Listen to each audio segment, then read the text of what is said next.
been damned. Wouldn't have ordered me another round. I'd have just had one, been done, then gone on home. But you would have walked in, and it would have been someone else sitting in this bar. But lucky for me, I was just sitting there falling apart.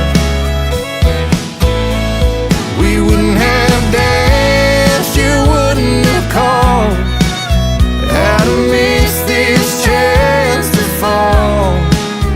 Now look at where we are. It all started with a broken heart.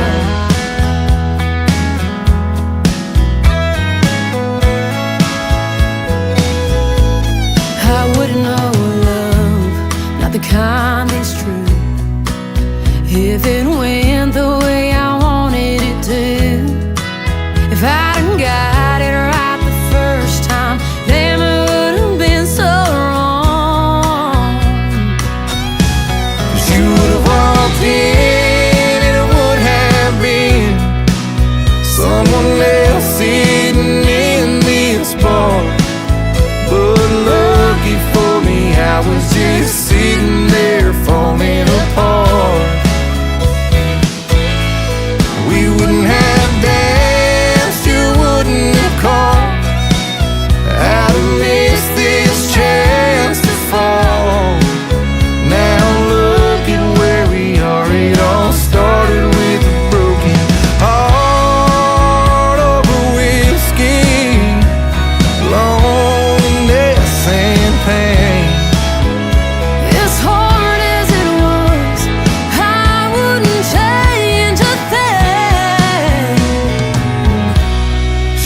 Walked in, and it would have been someone else sitting in this bar.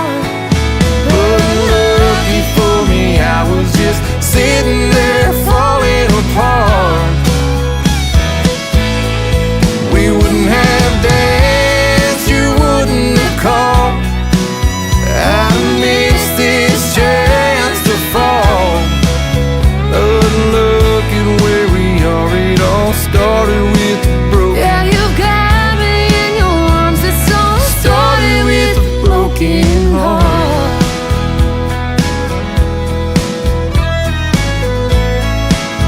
Yeah, it started with a broken heart.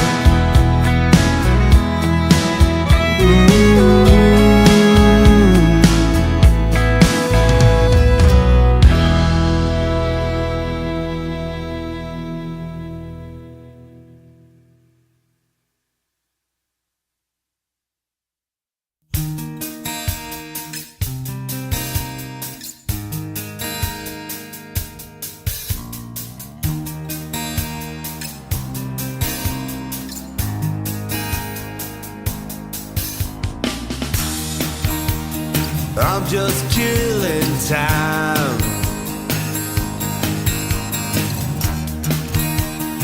waiting for attack.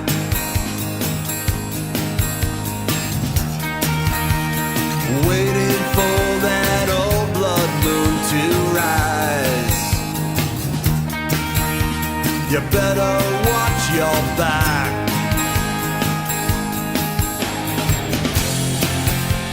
You better watch your back. 'Cause it's gonna be a fight tonight, I know. And a bullet for my time. 'Cause it's gonna be a fight tonight, I know. And a bullet for my time.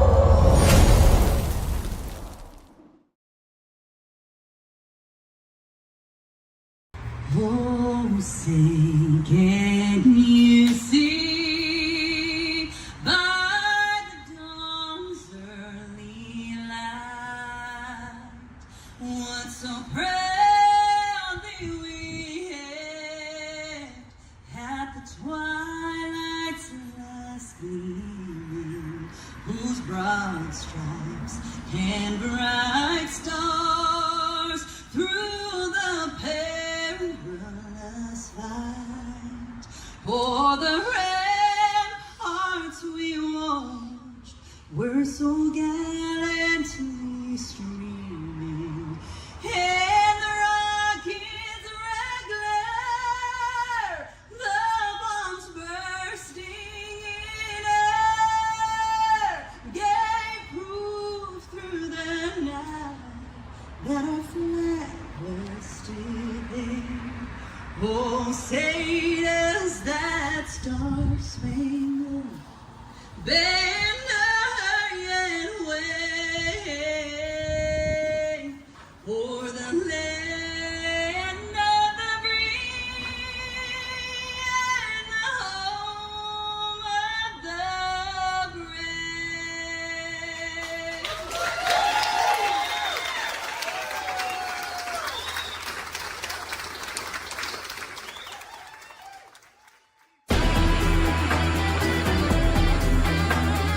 Welcome to Homeland Hero Salute Podcast with your hosts, Doug Macedo and Tim Chambers.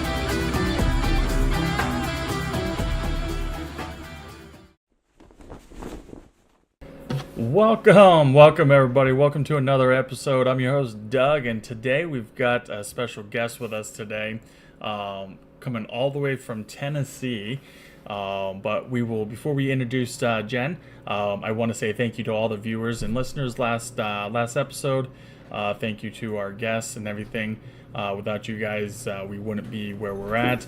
As everybody knows, we're here bridging the gap between all the organizations and everything. So without further ado, I want to introduce Jenn and say thank you for coming on with us this evening. Absolutely. Thank you for having me. Thank you. Absolutely. And, can't say thank you, for you being, a military spouse and prior service and everything.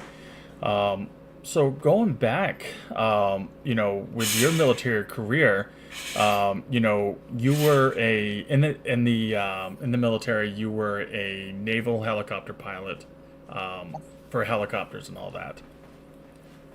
What kind of helicopters did you fly, and were you able to do any neat things with that?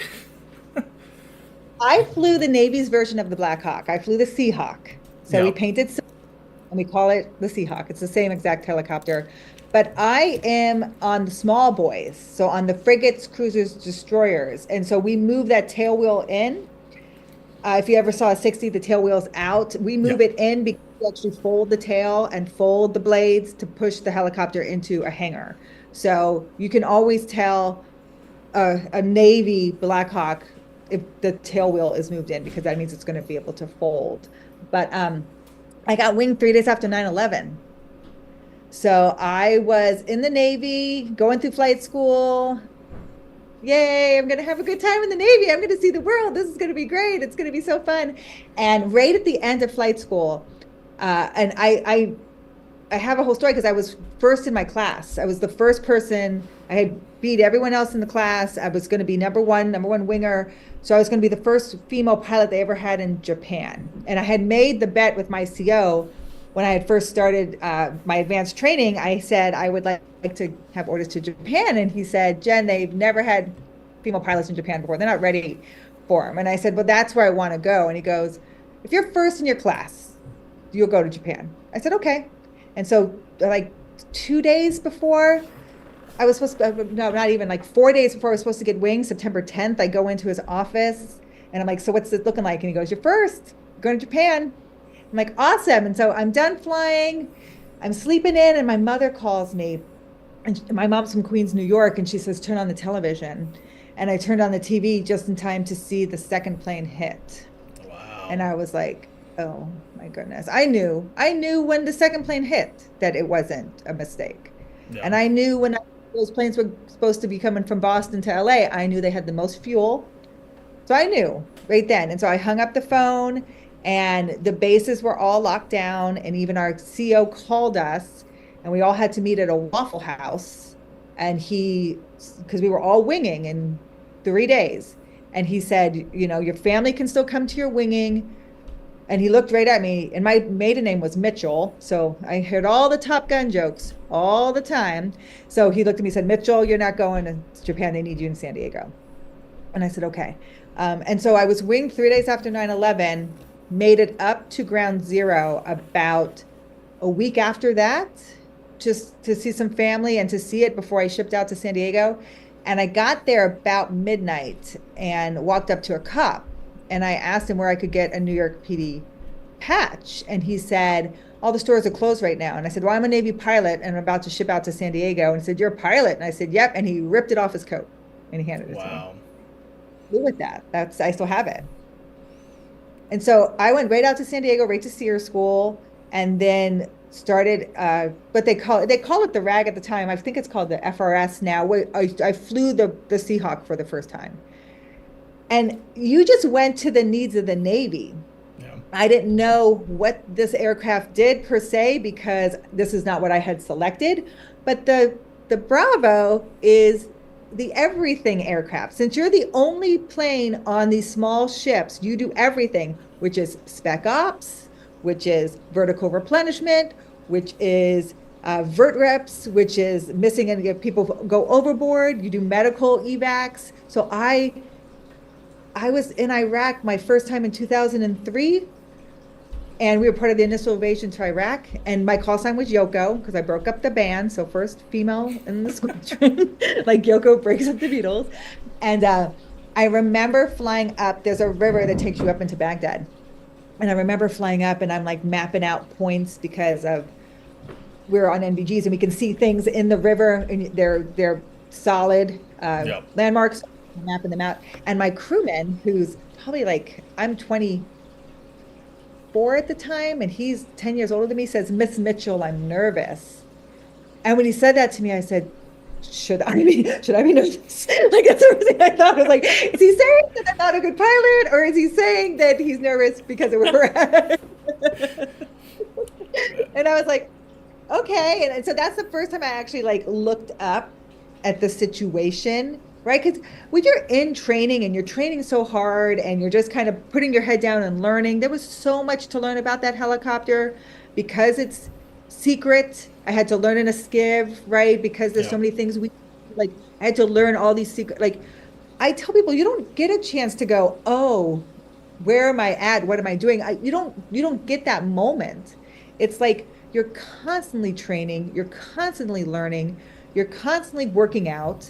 Right? Like it's not ever a moment where I could look up and go, so that's like the first time I really was like, oh yeah, like we're here, we're doing this. And we were over there that first time for 9 months because the initial invasion was just like, get out there. And you didn't even think about when you were coming home because for me, I was single, right? I wasn't married, no kids. So this was my job. I didn't even think about when it was going to be done. Yeah.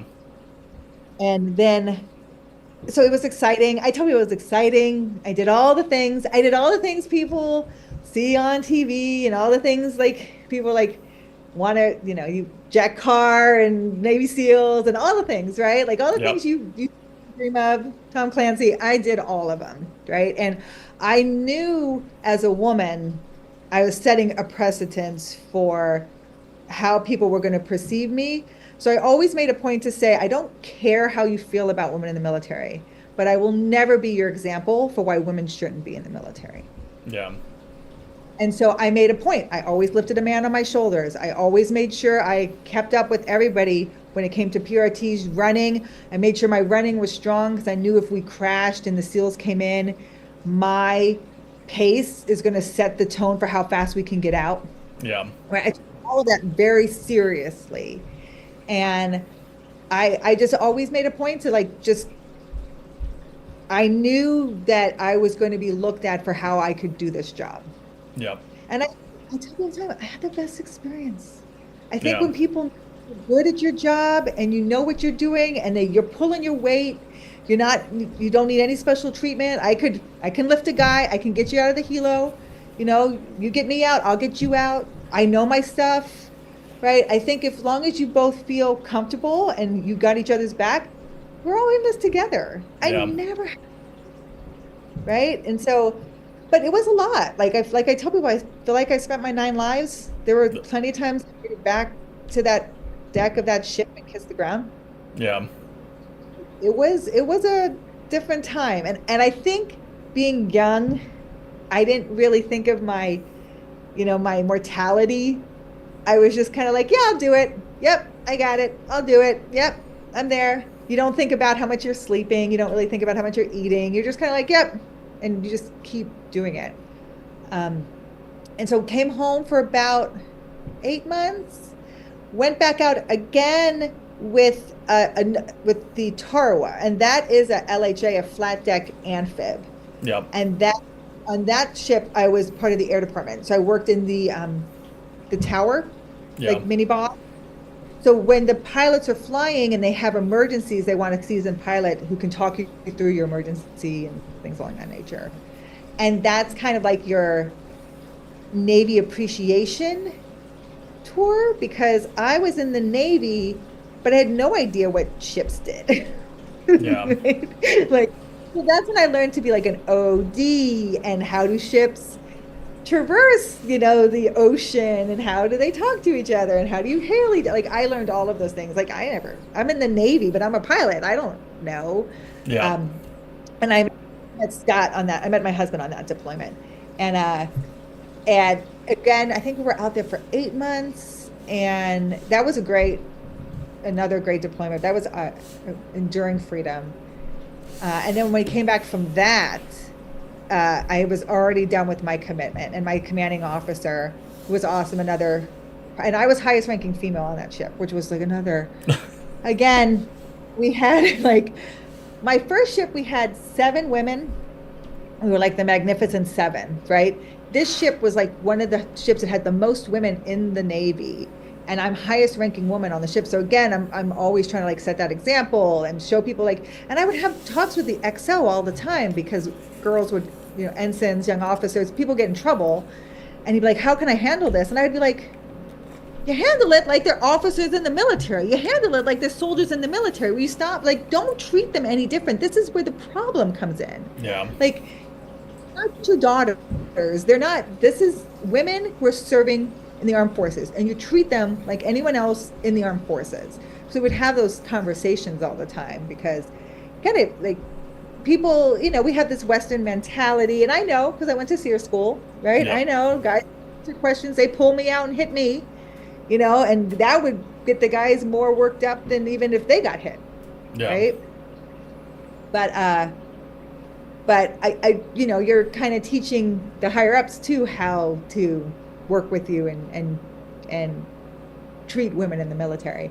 We actually had, when I was on that ship, undersecretary of SecDef came, because there were so many women on that ship, and wanted to know what it was like and what's the culture and can they do more of to support that and things along that nature. And I said, at the time, again, still not married, still no kids, but I told them, like, what I see from my people is a big concern for families back home. Yeah. And people are worried about families back home, they're not going to get warheads on foreheads. Like, they're not going to even think about it. And if that's what we're concerned about, then we need to alleviate those issues back home. Yeah. So the money going to child care, the money needs to be going to food, the money needs to be going to housing allowance, like, to help people back home. So my soldiers aren't thinking about that. Yeah. And they're not doing the job.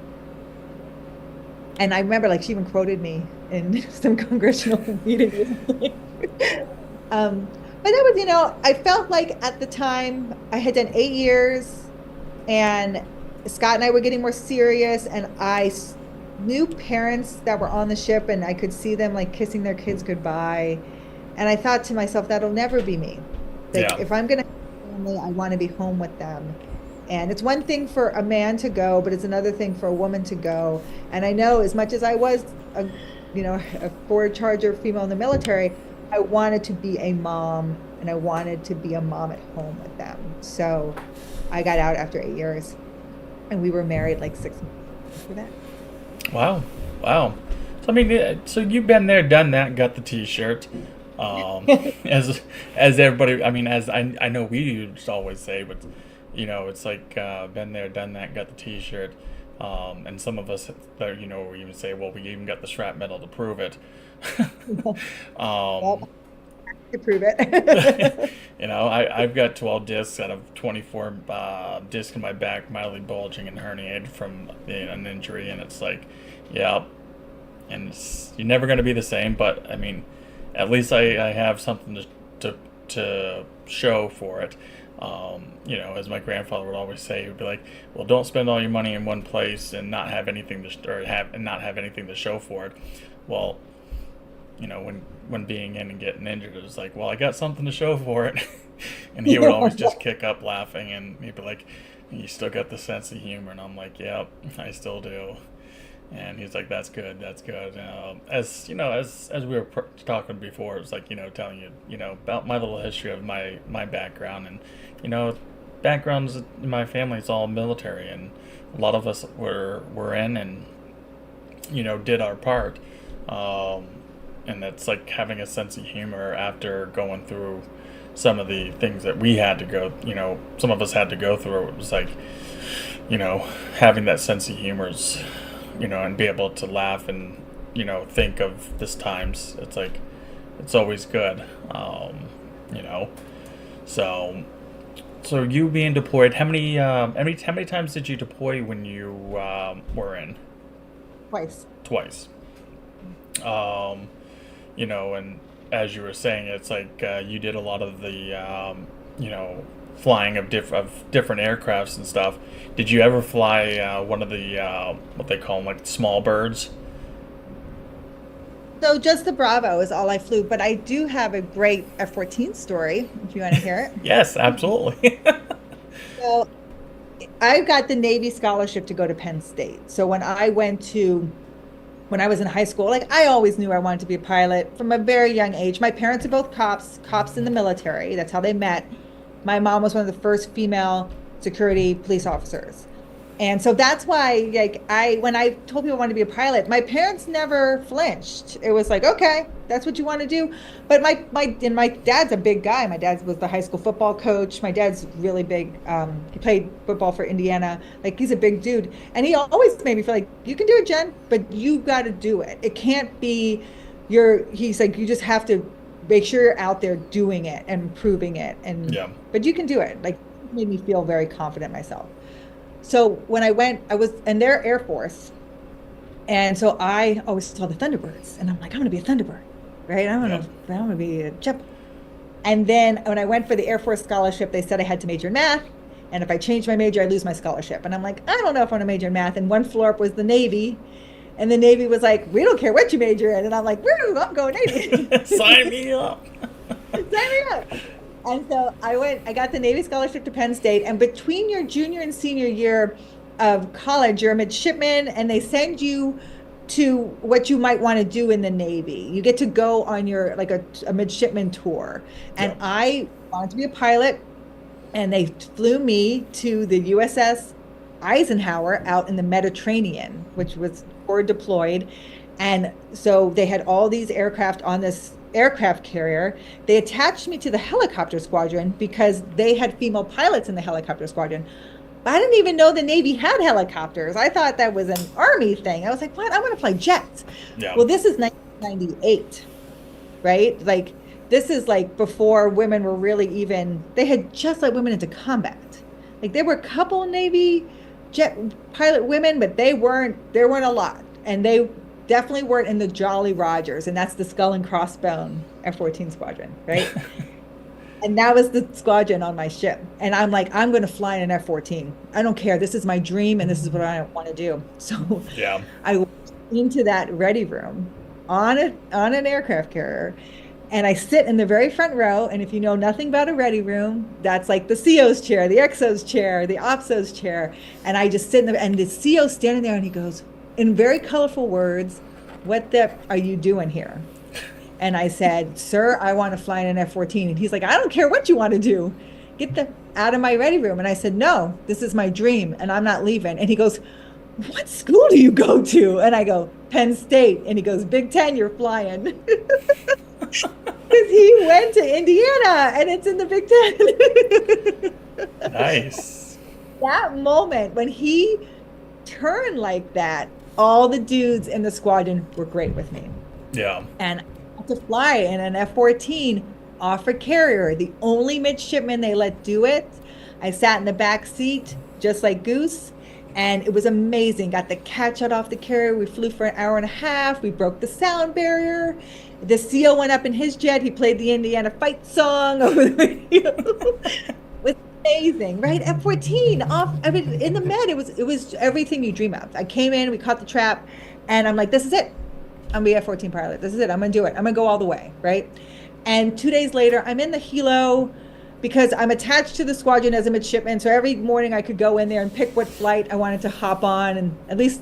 But if you're attached to a helicopter squadron on an aircraft carrier, it's the most boring job because you're the first one to take, the last one to land, right?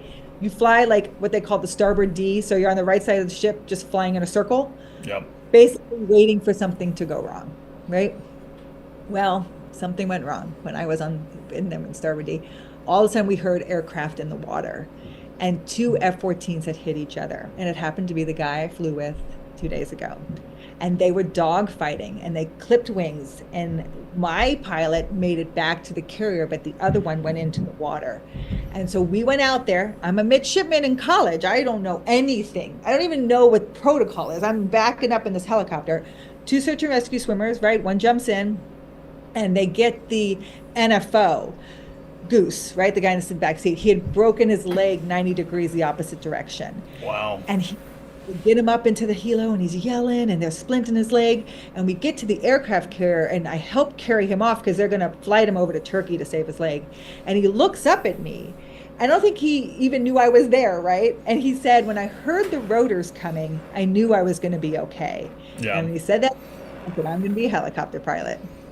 Nice. It was crazy because my whole life I wanted to fly jets, but in that moment I decided to fly helos. And then when 9/11 happened, and all my jet friends, like, they did stuff, but we did the stuff. Like, the helo guys did the stuff. Like, all the cool flying was done by us. They dropped their bombs, but we, like, it really was the kind of flying you want to be a part of the action. Flying helos is where.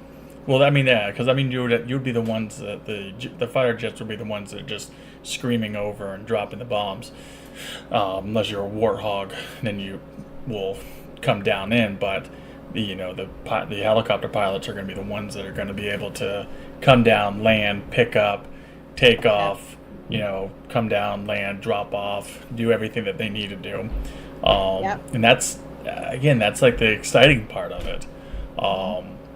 As you were talking, I was remembering, I'm like, what was my my grandfather's son, who he was in the Navy. He was an XO, and he was on the USS Enterprise. Oh yeah, that's a cool one too. And so I sent a message to my grandmother's brother's wife. And because he doesn't get on, and he passed away about 2 years ago. He was pretty old, but he was still running marathons up until the last year, until he passed away. I'm like, Jesus, man, you're running. And he goes, yep, and still drinking beer. He was still drinking beer, throwing them back at the age of like 80 something. And I'm like, geez, look at him go. But I'm like, hey, what was the aircraft carrier that your son was on? And yes, it was USS Enterprise. And I'm like, okay, that's what it was. I remember now, because he was, again, it was just a family tradition getting in. And when you were talking about it, I'm like, I want to know if that Eisenhower was the one, or if it was Enterprise or one of the other ones. It seems like a lot of the stuff you were getting into as a pilot, and wanted to do beforehand, of what you wanted to do as getting into being a pilot. It kind of steered you in your career until you got out, and then you married your husband, who was active duty and still is active duty, and now you're a military spouse. So now you get to wear the different pairs of shoes and the pants as some sort of being as seeing what the spouses go through on a day-to-day basis. And a lot of people see and hear and they watch like the movies of like what was there was an older TV show. I mean, not old, but it was early 2000s, mid 2000s. I think it was Army Wives or something. And like you see like, oh, FRGA, and you got to have this done certain ways, and then you watch like the the TV show, The Unit, and they have like all these Army regulations of how how the lawn has to be cut. Let's see if we can debunk that. Is that how they are when you live on base? So we've never lived on base, I will say, because we like to we do like to push back a little bit against the regulation and stuff like that. Like when we got married on 32nd Street Chapel, and then had our reception at North Island where Maverick was filmed. Like that's where we had. But Scott didn't wear his uniform. None of the guys who were in the military, they didn't wear their uniforms. They all wore black suits. We didn't do a sword arch. Like we were always like the thing is, like, I tell people, we did it. We did all the things. Yeah. We're fine. Like, like we're fine. And so it's just, when it comes to military spouses, like I'm always here to help and be, to work it out. I do find sometimes if you join certain groups, people automatically right away want to know your husband's rank or your husband's job because they want some kind of pecking order. I never play into that game. Yeah. I don't care. I don't care what your husband's rank is. I don't care, or your spouse's rank. I don't care what their job is. You are just as high as anybody else here. Yeah. And one of the interesting things too about being a spouse is, with the medical and taking care of the kids and things like that, I can navigate those things easier because I was active duty. But it's one of those things that you really have to advocate for yourself. And that's a hard thing to do because when your husband's not there, it's like you have to ask the questions, you've got to find out. And people like to just not think that you have any authority or any say when you've got to get stuff done, especially when they're not around. Yeah. So it is a different kind of situation being a spouse. I will say my husband can't like acronym me away, or he can't be like, I know exactly what you're saying. I know what you're talking about. I will say when I became a cow, so you know what a cow is? No. So that's a CO's wife, right? So when my husband ran, everyone started calling me cow, and I'm like, what the heck is that? And they're like, oh, you're a cow now. And I was like, and I wouldn't kid you not, they sent me a book about regulations and procedures of a commanding officer's wife. And I could go to a class in Newport, Rhode Island. It was like a week-long class to learn how to be a commanding officer's wife. And I'm like, what are they going to teach me? Like, it was about like responding to invitations and throwing a tea. I said, I ain't doing any of that. And when I looked at the regulation book, it was like it hadn't even been rewritten since the 60s or something. I told Scott, I said, listen, we will take care of everybody in your command. So I want to know who's having babies. I want to know who's going through any hard times. We're going to take care of everybody in your command. Until you get an ombudsman, I'm here. We're going to make sure everything is done. We're going to make sure people are being checked on. We're going to make sure all of that's taken care of. But I'm not doing any of this stuff in this book. I mean, come on. How to throw tea parties and stuff. Was it also a Betty Crocker booklet of how to make meals from scratch too? Yeah, and like calling cards, like bringing and like all these little things, and a proper attire for certain events, right? I was just like, have good taste. By this time, you're mature, right? It's like, I always tell Scott, we go to functions. I always say they want us to go. They want us to go. Like, no one's going to party with the boss here. No one's going to party with the boss here. We're here. Good job. Good to see everybody. Let's cut out. Everyone wants to have a good time, and they're not going to have a good time we know. I've been in the Navy, right? I know. Um, we make a point too, like if it's any kind of like raffles or things like that, like we're not winning anything. If our name or number's drawn, we don't go up there. We throw it like, no, like that's not for us, right? And Yeah. so it's like purity level Yeah. also No, change. it's like okay, I'll spend the $100 or $160 whatever it is, raffle items, and throw my tickets in there. But when it comes time to claiming them, it's like I've already thrown my raffle tickets into the trash because I don't need to claim it. And I'm like, some of the stuff I probably brought to the event. It's just putting my money where I'm showing others, saying, hey, just put your money where your mouth's at, or where the stuff's at, and just allow the other people to enjoy it. It's kind of almost like a common sense on a lot of the stuff. You know, we used to check on my squad, and say, go down the list and make sure that, hey, okay, so and so's here. All right, how's he doing? And then say, hey, how's your wife doing? Do you guys need anything? It was the common sense of just making sure that they are squared away, which also then in return is making sure that their wives are squared away. And it was like the same thing going to my spouse and saying, hey, make sure so and so are all squared away. If they need anything, ask them.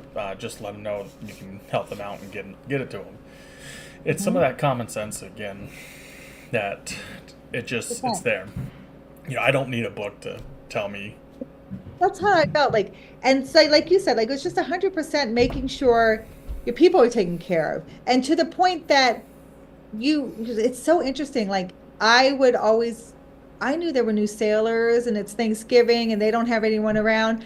You're not going to want to invite to the CO's house, right? Yeah. They're going to be like, do I have to go? No one thinks that's cool, right? Yeah. But I would be like, who is there? Who do they hang out with, Scott?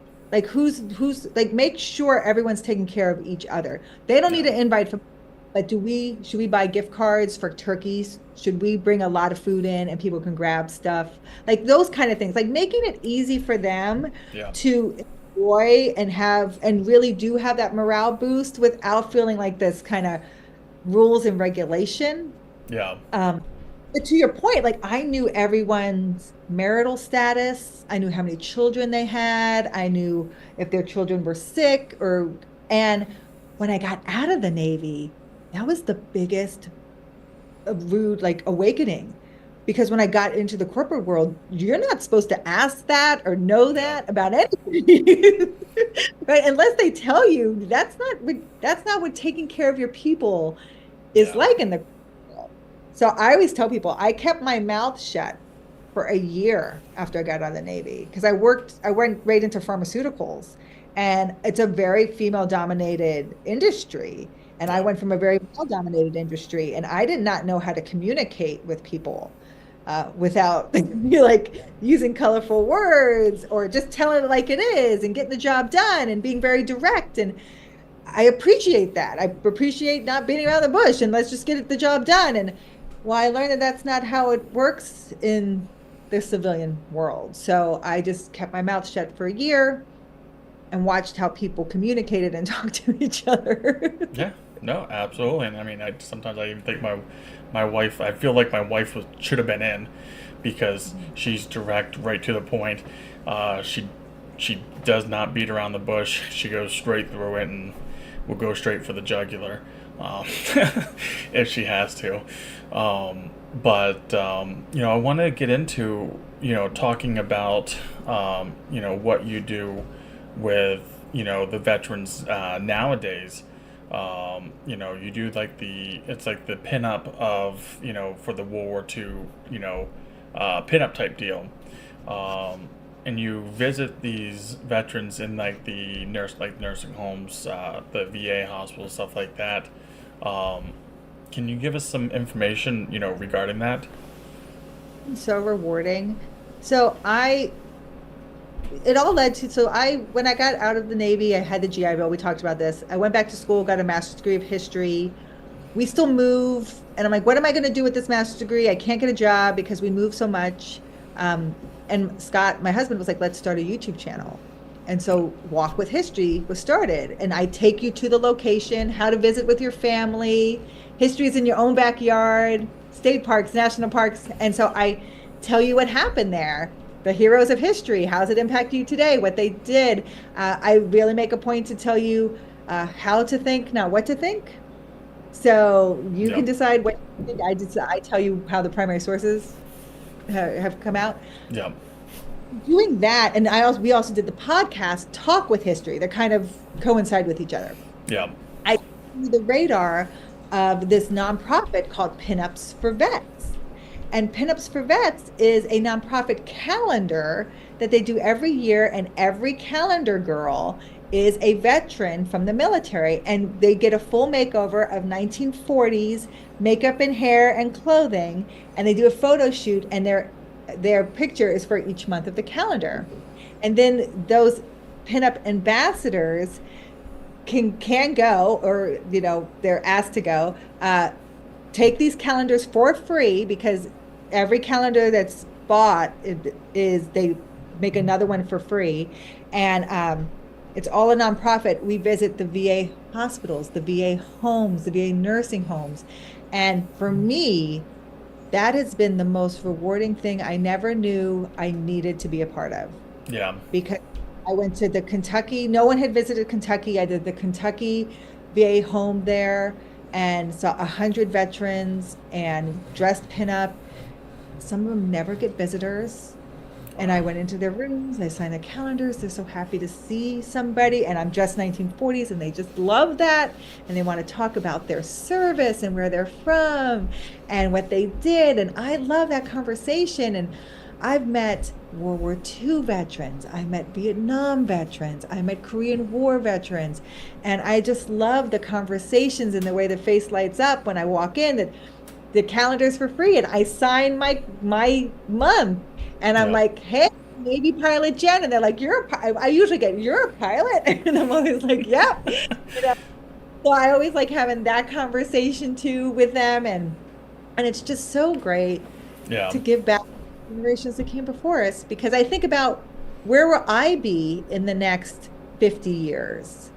I mean, my family will be living their life too. And I'm sure they'll come and visit me often, but not every day. And, these people, it's just so great to be able to visit them. For me, it's like the biggest fulfillment of what I do for Pinups for Vets. So it's a nonprofit calendar. You can get it at pinupsforvets.com. It's S, Pinups, Vets, S. And every time you buy a calendar, one is made for free as we visit these homes. So we usually go to these homes with 100 calendars. They don't pay for anything. I usually spend 2 hours, 3 hours there. I sign each calendar. I talk to each veteran, and I dress in 1940s to do it. And that's absolutely amazing. And that's, again, it gives back to the veterans, and it allows them to be able to interact. Because, as you even said it yourself, it's, there's some of these veterans don't get visitors on a daily basis, weekly visits, monthly visits, yearly visits. I've seen and met with veterans that go years without having anybody, and then there's times where I get a message through another organization called the MVOC, which is up here in Massachusetts, and they send messages saying, hey, we have 3 veterans that just passed away, and and it's like they don't have any family. If you want to come out and support, and pay tribute to them, we would like that. And so, I'll go to it and spend the time and remember these individuals, because it's knowing that in 50 years, I'm going to be old. I'm going to be at that point, and, will someone be there for me? I sure hope so. I do have kids, but my kids may say, yeah, where's his money? Where's his money? And that's it. You'll be in the home because maybe they can't care for you and they come visit, but not every day. Like I get it, and some of them didn't have anything on their walls, and so they have the calendar now. Yep. And as a historian, I love what the 1940s pinup means to the military, Yeah. right? The girl was the biggest morale boost of the men of World War II. Yeah. Betty Gray's picture of her backside was the most produced calendar for the GIs of World War II. Yeah. And from those pinup pictures, from those girls, came the nose art, came the thing, right? What are men fighting for? What are we wanting to return home to? Yeah. And so I love what the image means in history as well. So I really love paying homage to that too. Yeah. Which, I mean, that's important. The importance to it, and they remember.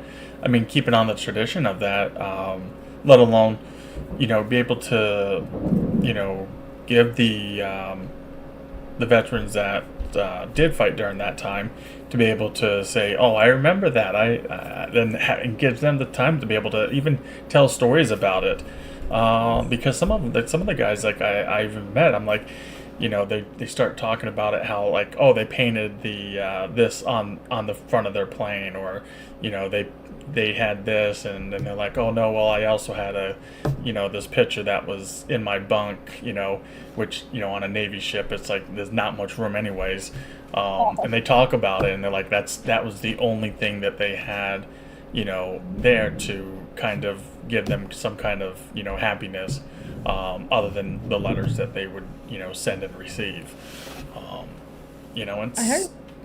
It's important, and it's great that you're carrying on that, and so as you're doing this, it's like every calendar that is purchased, a calendar is given away for free, and that puts the money into going into that to be able to put it forward to that and be able to give back to the veterans.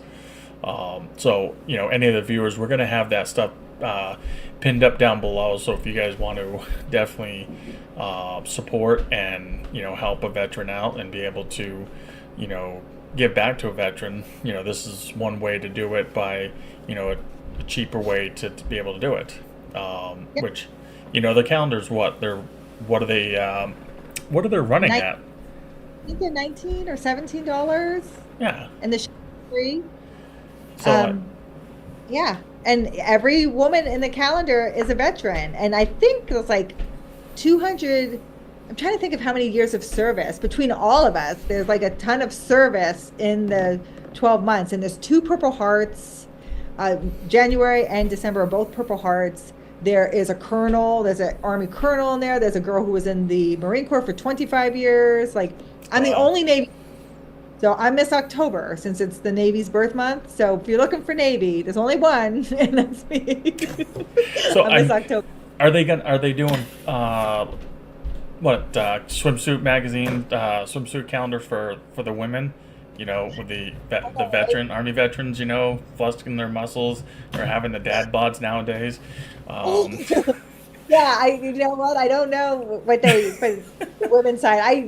I do a whole episode on nose art, and I talk about how nose art, in World War II was women, and how it's changed now. Recently, there have been some taboo men painted on nose art. I mean, hey, it's a good question, because I mean, as I deal with a lot of the stuff I do is with veterans and racing. I kid you not, they had on one of the race cars, it was a girl, and she was a veteran, and she had the dad bod painted on her car, and it was bigger guy, stomach, the can of beer in his hand, and I'm like, oh, this is perfect. I was like, the only thing you're missing is maybe a mullet or something. It'll be perfect. Perfect. That's awesome. I totally would be down for that. No, so yeah, there is like the changing of the time, and that's why it's a great nonprofit. It's a great way to give back. They also do it every year, so I think they're looking for women for this year's calendar. So if women are even interested in getting involved, you can always apply for it, and in the photo shoot, like she gets like hundreds of applications, but the photo shoot and then afterwards being the ambassador, like that's really like where the I think where the fulfillment of the it comes from. Yeah. But no, I think it's really neat. They have had someone, like so we have done men and women, men dressed as in the World War II uniforms, Yeah. and the pinup. So that's kind of what So, they have done. so like the what's that one? It was the sailor, Navy sailor, and the girl that was in New York No, City. yes, from the Yes. yeah, from E-Day. Yes. Yeah, the famous photograph, the Time Life photograph. Yes. 'Cause I remember then someone was just talking about that the last, I think it was like maybe the last 2 years or so they were talking about it, and it was during New York Times. Which nowadays you see, during New Year's, during the ball drop, they have like a spot where they have servicemen and women, and their spouses or whatnot, there, and they have them do the kissing and all that at the stroke of midnight, which is, I mean, again, it's absolutely amazing, with all that, and as we're getting close to the end of this episode, what's one thing that you would say to any, you know, female that is looking at going into flying, or into as a officer in the military? What would you say? What would you say to them to inspire them? I would say you can do it. I would say you need to set your sights on getting as physically fit and as mentally fit as you can be. I always say nothing will change people's minds or reactions to you than action, than what they can actually see. So I beat everybody in the pool. Miles swim in full flight gear, beat everyone. Yep. First out of the pool, got out. And so there would be a lot of people who could say, like, she's being pushed through because she's a woman. And I even had someone say to me the other day, they could fake your grades so you could be first in your class. And I'm thinking to myself, what flight school did you go to? Yeah. Like, all your grades after every flight, and we're all comparing stuff, and like they're not padding my grades to make sure I'm first. But you can't fake first out of a physical fitness test. Yeah. You can't fake first out of the pool, right? You can't fake lifting a man on your shoulders. And when people see those things, this is the military. Yeah. This is like, the job is to save lives and take lives. Yeah. So that's what you have to be doing. You have to be showing that you are just as capable as anyone else to do this. You expect someone to save you, you better be able to save them. So my advice is always get into the best shape you can get in. Start lifting weights, start doing push-ups, start swimming. Just be that physical person, because it'll speak a lot to your integrity and how good you are at your job. Then I would start reading the classics, right? Start to learn about the world, start to learn some history.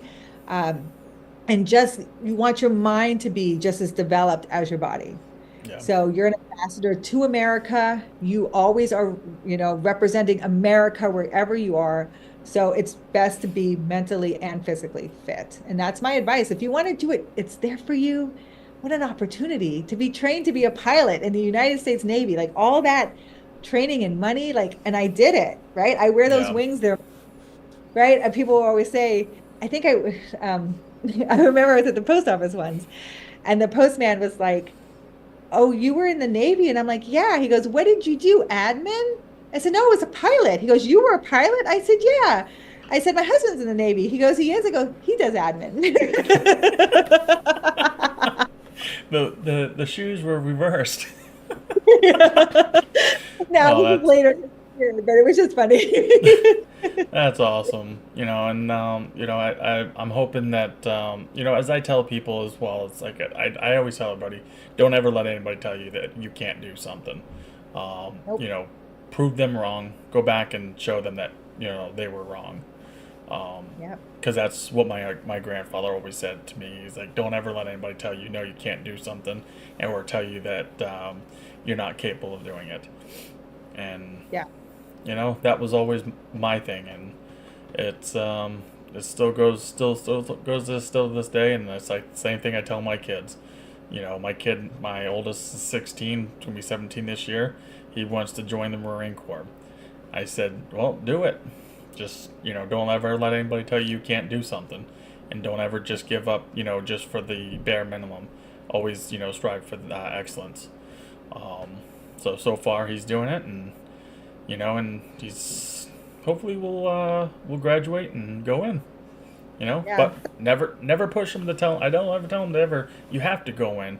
It's you make the decision. You choose if you want to go in and serve.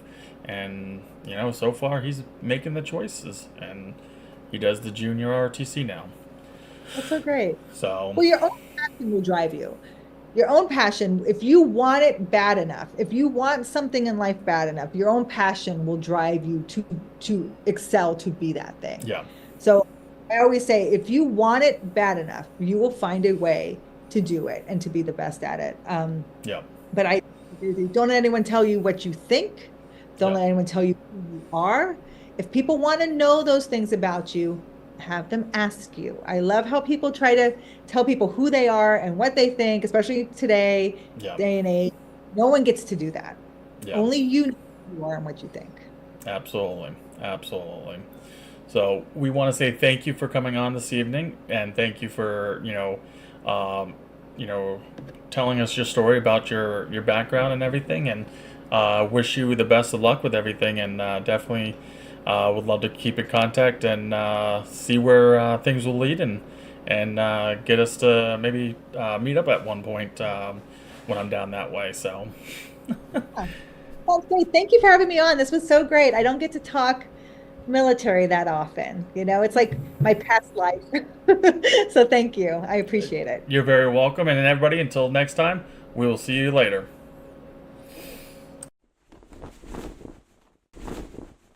Thank you for supporting Homeland Heroes Salute Podcast. Please make sure to like and follow Homeland Heroes on all of their social media outlets. Homeland Heroes Salute Podcast is a Foo Bar Studios Sinista1 co-production.